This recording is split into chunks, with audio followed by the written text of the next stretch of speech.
Over a year ago, a toddler who was extremely picky was admitted to the hospital requiring a lot of intensive intervention as a result of iron deficiency anemia. This particular kid only drank milk, refused everything, and would really just survive on milk. But over time, your body cannot compensate anymore, and as a result, this kid ended up at the hospital. As a parent of a picky eater, it's challenging. It is challenging, it is frustrating, it is overwhelming, and it is tiring when you have a kid that you're trying to provide nutrients to and they blatantly refuse it over time. So in this video, I want to talk about certain things to look out for where if you are in that state with your kid, you can see it as a red flag that should prompt you to seek help a little bit sooner than later. Hello, I'm Dr. Ferndi. Thank you for joining me today, and let's get started. So the first red flag I'll talk about is limited variety.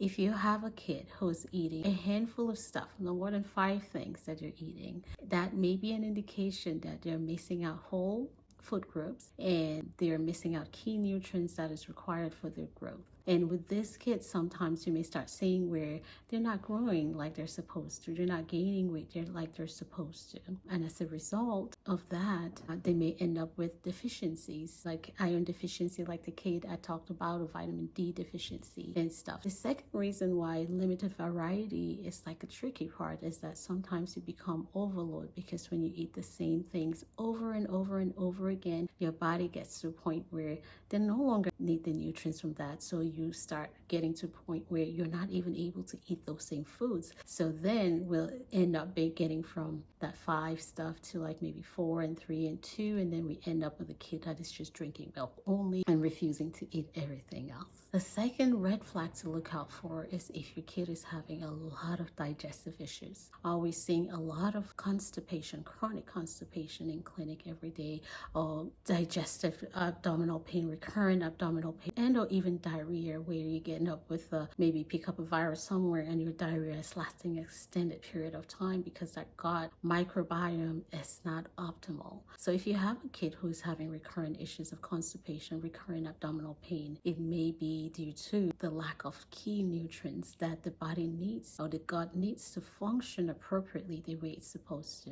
The most common we're seeing is the lack of fiber. Fiber is high in a lot of fruits and vegetable options that most kids will really not eat it. So that is an indication that you need help, or finding alternative ways to add that fiber into their diets, whether it's through whole grain food options or adding ground flax seeds or adding options that bulk up that stool where they're able to pass out stool or help with the probiotics in the gut flora to help it function the way it's supposed to. The third thing is if your kid is having extreme anxiety just at the sight of food. We have kids who refuse to come to dinner table, or kids who just at the sight of food will gag and act like they're going to throw up.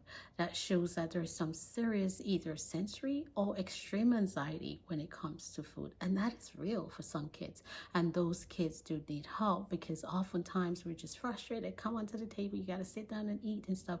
But the anxiety is real. There are a lot of kids who have just had a lot of anxiety when it comes to food based on different kind of triggers that sometimes it takes a professional to help you tease through and see what your particular child's trigger is. And finally, if your kid is having recurrent infections where you have a child who, well, most kids will have colds and here and there in the winter seasons, but if you have a kid who just has recurrent one infection after the other and just cannot fight it, it may be an indication that you're not getting those key nutrients like the vitamin C or vitamin D, A, or the zinc the body needs to boost that immune system and help it fight whatever you come in contact with, because granted, we all get exposed to viruses and different pathogens as we go throughout our day, but not everybody gets sick all the time. So it's just helping your kid to add variety, and variety that provides those key nutrients that our bodies need to function appropriately. So if you have a kid, if your kid is a picky eater that you're noticing has only a limited variety, 5 or less, or they're having recurrent abdominal issues like constipation, abdominal pain, or they have severe anxiety where it comes to eating, or you're now noticing that you're showing signs of a deficiency like iron deficiency anemia, which will look like pale skin, fatigue, dry skin, or other deficiencies, that's an indication that you need extra help from a provider. You can always start with your pediatrician, call your pediatrician, talk to them, or you can talk to a nutritionist who will help you add the variety they need in your diet. And if you need to talk to someone, I'm here to help too. Book a call, we can talk through it, and I'll be there to help you. Until next time, I'm Dr. Lum. As always, don't forget to like, share, and subscribe.